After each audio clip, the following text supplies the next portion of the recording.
Hi Lana, how you Hi. doing?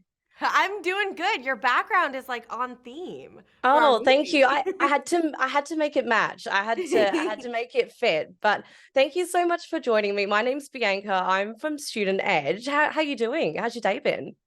Thank you for asking. My day is good.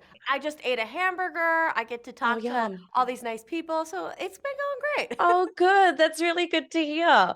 Well, congratulations on the film Ruby Gillman Teenage Kraken. By the way, the film was such a blast and it had so much heart and I absolutely loved it.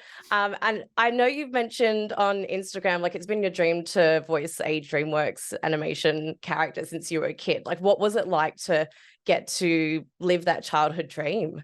Insane, truly insane. Like, we recorded it over the course, or I recorded over the course of 3 years, and we like started it in a pandemic, and then we I recorded all over America because we were Wow. basically like we would record when I was on another job and we'd fit it all in, and so it was kind of like we were doing it all over the place. But then at the end of recording, I finally got to record at DreamWorks in their studio, and I lost my mind. It was the coolest experience because you walk into DreamWorks and like all the original artwork for like the classics that you love, like Shrek and Kung Fu Panda and How to Train Your Dragon, like all these amazing, all of the artwork is there. And then you step into the booth at DreamWorks and you really just feel like, I've looked up to all these voice actors and actors since I was a kid. Like I've watched all these movies since they're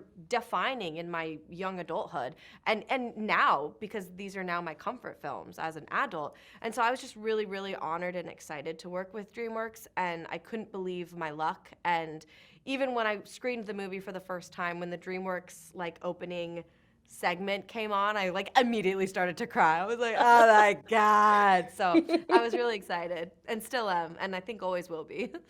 Well, if we're talking about dreams coming true and the stars aligning, like I'm sure you've made this connection already. But I know in a video you mentioned your dad works for the Seattle Kraken.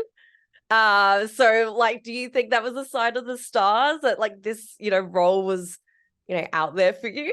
100,000 billion%. Like, you have no idea when I called my dad and told him that I was going to play a Kraken because he works for the Seattle Kraken team. When I called my dad and told him I was going to play a Kraken, I don't know. I mean, my dad is really great and he's always been very proud of me, but I think that might have been like the most proud he's ever been. So it got me some really good like daughter points Yeah. for sure. And then whenever I went to any of the hockey games, like I always felt like I had like a secret. I was like, I'm Yeah. one of you guys and you just don't know it yet. No, I love that. I love that. Well, tell us what it was like, when you got that call to know that, you were going to be in the DreamWorks animated movie for the first time. What was it like hearing yourself in the movie and like talks through those emotions? I when I got the call that I was cast, I was very emotional. I think this is something that I've really wanted for so long, and also something I've been like actively manifesting. And so I was really like I couldn't believe my luck. And then when I actually got to see it, I was like it's funny because I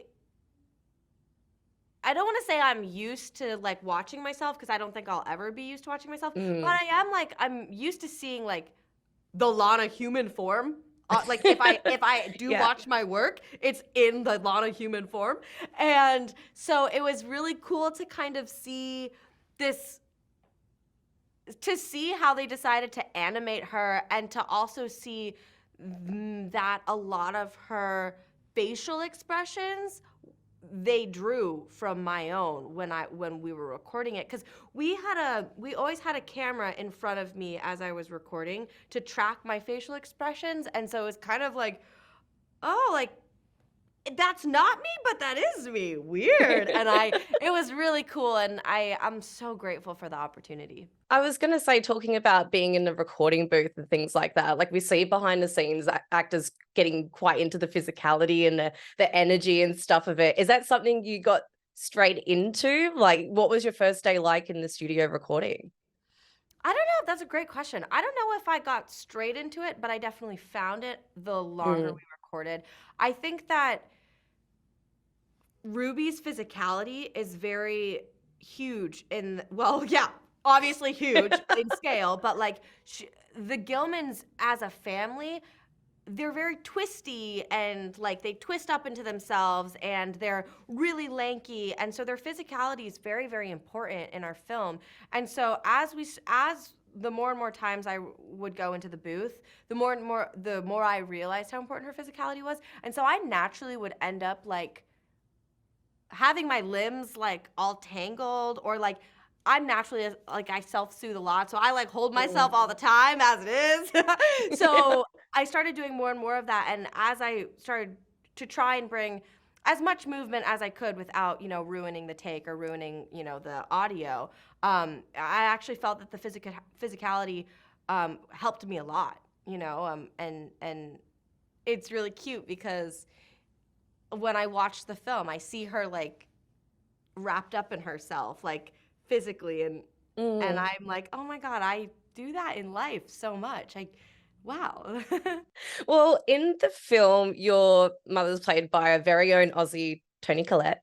Oh, And mwah. your, I know, and I gotta say it properly, your grandmama is played by the iconic Jane Fonda. So, like, Ah, while filming this, you mentioned, you were filming this over a few years and you're moving around places. Like, have you had the chance to meet them, or did you get to meet anyone else from the cast during this recording, or was that no, all on your own?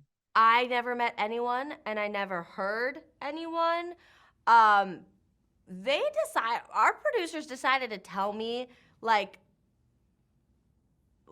halfway through record. I mean, I feel like I honestly maybe halfway or maybe even more so. They just decided to drop the major news of Tony and Jane being my family like in the middle of a recording. So I was just sitting there recording, like living my best life, doing my job, and then they're like, "Oh, by the way, just so you know, did you know that these are who's playing your mom and your grandma?" And I freaked out. Like I started sweating. I was like crying a little. I was like screaming a lot. I kind of blacked out for a bit. I was very, very excited. But I haven't met them yet. So I'm really looking forward to it. I'm nervous, but I'm excited. That's all like totally valid. Like I feel like anyone would feel like that if they knew that's who they were cast Uh-huh. as part of their family. But let's talk about the film a bit more as well. Like tell us what you love about your character Ruby. Like do you see much of yourself in her, or like parts of your teenage self come through in like her personality and things like that? Totally. Definitely a lot of my teenage self for sure. I think, she's very quirky. She's very talkative. She's nervous. She gets overwhelmed quickly. She is also very, very loyal. She's rebellious. I think when I was a teenager, and I think still sometimes now, but particularly when I was a teenager, like I very much went through that whole like Ruby Gilman like journey of, is it better to fit in or stand out? And I Mm. was always trying to fit in. Now, not at all. I'm like very much. I'm like la da da. But at the time when I was a teenager, I was always trying to I was trying to go under the radar, just fit in, like not really pull focus at all. And I think that one of the things that I love so much about our film is that it's so relatable. Like I really think that everyone has gone through a version of that insecurity Mm. at some point in time, and so there's definitely a lot. I see like plot wise similarities, but obviously personality wise, it's almost impossible for me to play a character and not infuse it with a little bit of Lana. So, for better or for worse, I'm in there. Well, as student edge, we all know like navigating high school was not easy for anyone, and especially for Ruby as well, who has a fair share of embarrassing moments and stuff in the film. Are there any embarrassing moments of your school years you can share with us? I could go first if you like. I've stacked it down a flight of stairs in between classes. Oh Um, yeah. You know what's so funny is I don't really I've never really gotten embarrassed. But I will say, like, well, I got detention one time for, like, you know, the time in between, like, when you're getting to your other class, the time in between getting to your next class, I get really hungry and my stomach gets really, really, really loud. And so I was like, I had mozzarella sticks in my locker. So I was like, okay, I have like 3 minutes to get to my next class. And I ran to my locker and I was like stuffing mozzarella sticks into my face because I was so hungry. And then one of the teachers was like, Lana, detention. You're not allowed to be doing that. I wasn't embarrassed, but I was like, I was sitting in detention and I was like, I'm here because I was eating mozzarella sticks in my locker. Maybe that, honestly, that's, you know what? I'm not embarrassed at all. I'm very proud of That's that. not bad. You should be. That's not a bad, I would say, in terms of reasons for detention, mozzarella sticks is probably the most interesting reason to go. Yeah, and excuse you, teacher. Like, I bet they just wanted some mozzarella sticks themselves. They should have just asked. They should have just They asked. should have just asked.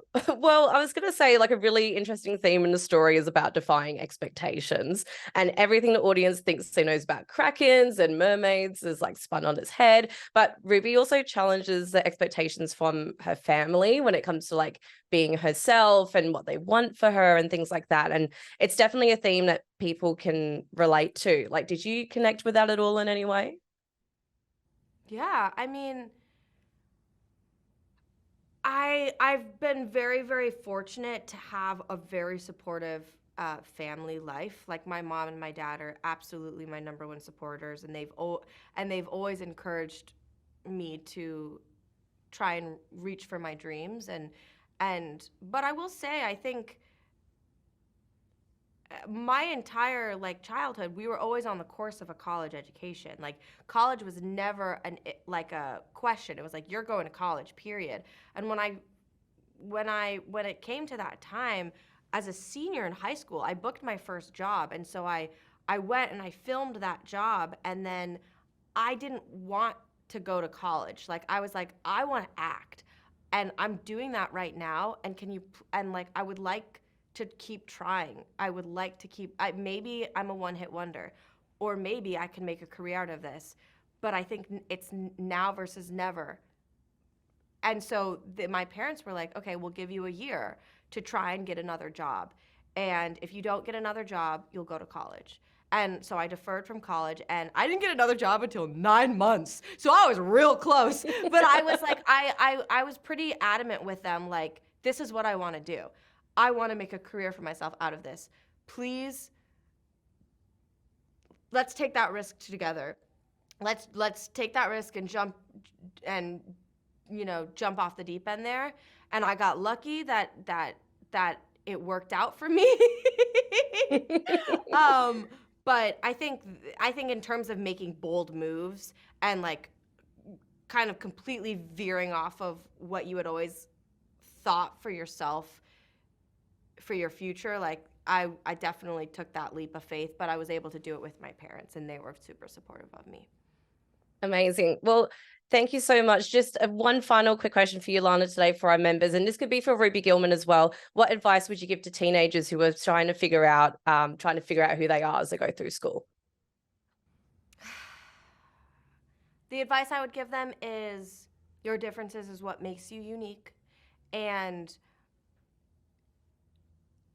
do not hide yourself, and you are not alone. You absolutely are not. Like, chances are, if you're yourself, people are gonna love you. And the 1% of people who don't, like, you don't want them in your life anyways. It's really, in our film, there's even a monologue. Ruby has this monologue where she's like, it's really hard to try and be someone that you're not. Like, it's exhausting to do that. And Ruby desperately wants to like be her truest self, and when she is her truest self, she thrives. And so I think just like be your truest self. Like, you got this, and yeah, embrace your differences. That's really well said. Lana, thank you so much for your time today. I hope you have a lovely rest of your day. Likewise. Thank you so much.